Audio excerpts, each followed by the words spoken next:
Hello mga boss, meron tayong bagong Geely helmet ngayon. Tara pag-usapan natin kung ano ba itong ating Geely helmet na bago. Kung mapapansin nyo, may dami na akong helmet. Merong master white cream, merong matte black, and then merong carbon na Geely helmet. Ito ang ating bagong order na Geely helmet. Walang iba ito kundi yung Astral. At unboxing natin ngayon, kapag binuksan mo ang karton, mapapansin nyo agad na may kasamang Geely helmet na dust bag. Ito ay pwede natin gamitin bago natin isabit ang ating helmet sa ating motor para hindi magkaroon ng alikabok. Ayan ang kanyang design na napaka-astig, na hindi siya pabilog kagaya nito. Parang design sa international, sa Australia ba o USA. Ayan, di ba? May katulad siya.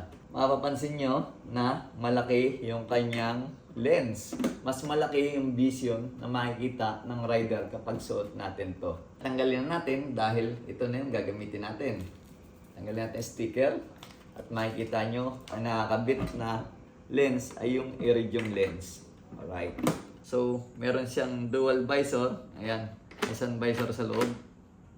Pwede natin gamitin yan pagka mainit. Ready na din siya na para sa eyeglass. Sa mga rider nating malalabo ang mata, nakasalamin, komportable kayong masusuot nyo yung salamin nyo kapag gamit itong Geely helmet na to. Dito sa loob, may nakalagay na keychain na libre at siyempre, automatic yan. Merong manual user ang ating Geely helmet kapag bumili kayo. Dito, ang design ng foam ay kagaya pa rin ng dati na antibacterial foam na akala mo dito sa labas ay masikip, pero pag sinuot nyo ay komportable kayo sa inyong pakiramdam. Ang ating lock system ay quick release.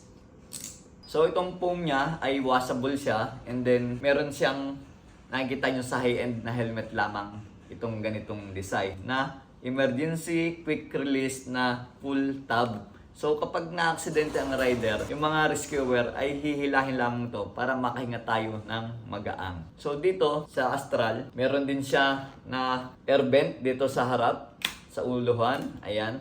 At dito yan lalabas, dito sa likod niya. Ayan, at meron din dito sa babaw na air vent design. At dito naman sa ating chain na air vent, ang bukasan dito ay sa loob. Ayan o, makakapa dito sa loob. Open and close. Para yan dito sa baba natin. At diretso sa mukha natin. Walk around natin, napakasimple. At meron ditong design na para sa aerodynamic din.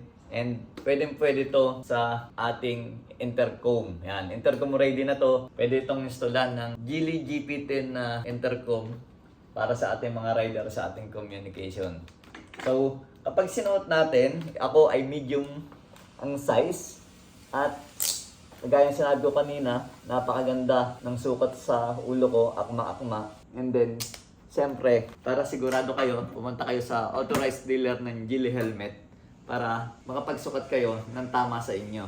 Itong ganitong design, alam ko, na monocolor ang nilabas ng Geely. So, itong pinili natin dahil ang ating helmet ay dark, and then dark, at meron tayong white cream, parang meron naman tayong white gold. Napapansin nyo, napakaganda ng design. Meron sa gilid na design at saka yung mukha niya ay parang aerodynamic at simple lamang sa likod. Pagdating naman sa certification, meron dito na DOT at saka ECE na certified para sa ating safety. So, ayan mga boss, kung gusto nyo mag-avail, marami naman ito sa authorized dealer ng Geely helmet.